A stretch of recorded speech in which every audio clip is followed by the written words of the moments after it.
Hey everyone, this is Jamie Wolf, and this is Tucker.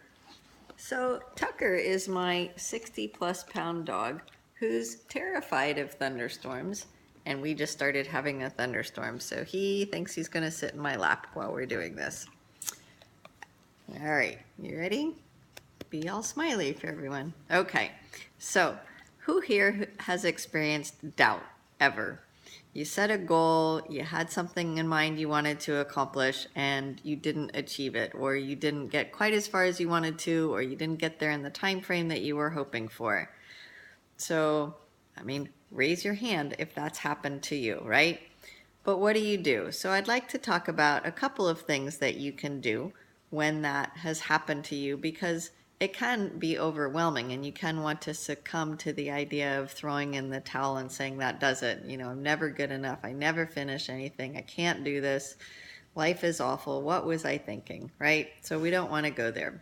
Since today is Thursday and it's Throwback Thursday, what I want you to do is throw back in time, not with a picture, but in really reflecting on where you've come from, more specifically, how far you've come, right?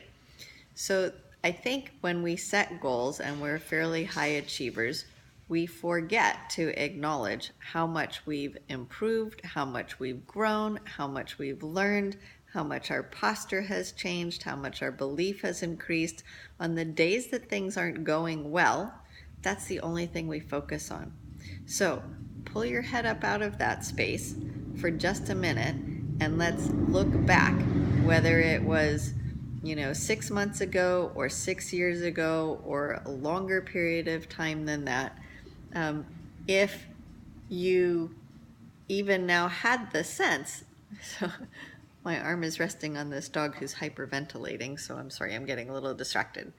But if you even have the sense that you can acknowledge yourself for trying something new, that means you're willing to take yourself out of your comfort zone. So if you just spend a minute and think about it, so many of us live in a state of being numb all the time, or we've just rolled over, or we've given in, or we've gotten comfortable and we're not going to make waves, and maybe we're miserable, but we're not going to take the action steps necessary to change it. So the fact that you decided to change and you set a goal, even if you're feeling doubtful about your ability to hit the goal, the fact that you set one was big, and you should acknowledge yourself for that, right? So the next thing that's helpful, I find, when I'm experiencing doubt is to pay attention to my language.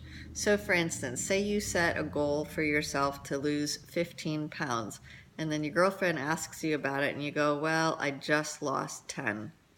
Don't diminish your accomplishment with the word just. You lost 10 pounds? That's awesome. That's fantastic. That means you took the steps to create the discipline, to make the habits, to alter what you're eating, to alter your exercise or activity level, to learn more about the things that are necessary for good health. You did those things. So again, go back and acknowledge where you started and how far you've come. Pay attention to your language and be quite strong with it. Instead of someone saying, well, I think I'm going to try to lose 10 pounds. No, that's not going to get you anywhere. Commit to losing 10 pounds. Commit to reading a book a week. Commit to spending 2 hours a day prospecting. Commit to going to the gym 3 times a week. Commit to hanging out with your kids in the evening, helping them with their homework. Whatever the thing is that you've set yourself a goal for, when you use language that is quite strong, you're going to find automatically you've stopped giving yourself an out, and that way you're far more likely to get where you're going. And you don't even have to think about it because the language you're using has already set you on a very strong path. Oh my goodness. Yes, I love you too. Okay, good enough. So the last thing, what is the last thing? There was a third thing I was going to tell you about it. I think you just licked it right out of my head. Oh, don't quit. That was it. So don't ever, ever, ever quit. If your belief is strong, If your faith is strong, if when you made the promise to yourself that you were going to make a change, to have more time, to have more money, to have more health, to have better relationships, to add more spirituality into your existence, whatever the thing was that you decided to do that you're now experiencing some doubt over, don't quit. Because when you wake up tomorrow morning, whatever it was that got you down today, your energy level's going to be back up and you're going to feel better and you're going to try again. But if you quit, then it's game over. As long as you have committed to making sure that you never, ever, ever quit, you're good.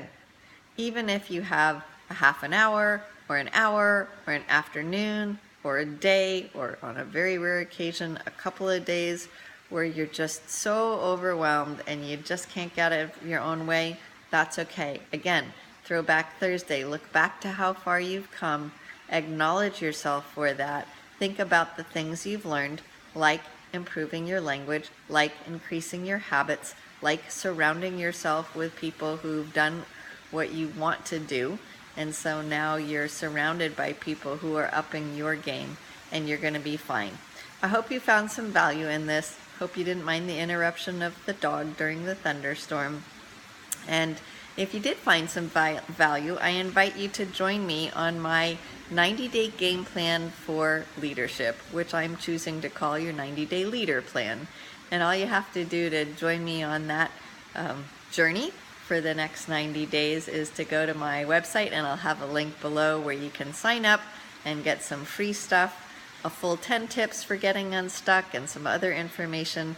And I hope you will come along for the ride. Thanks so much. Bye.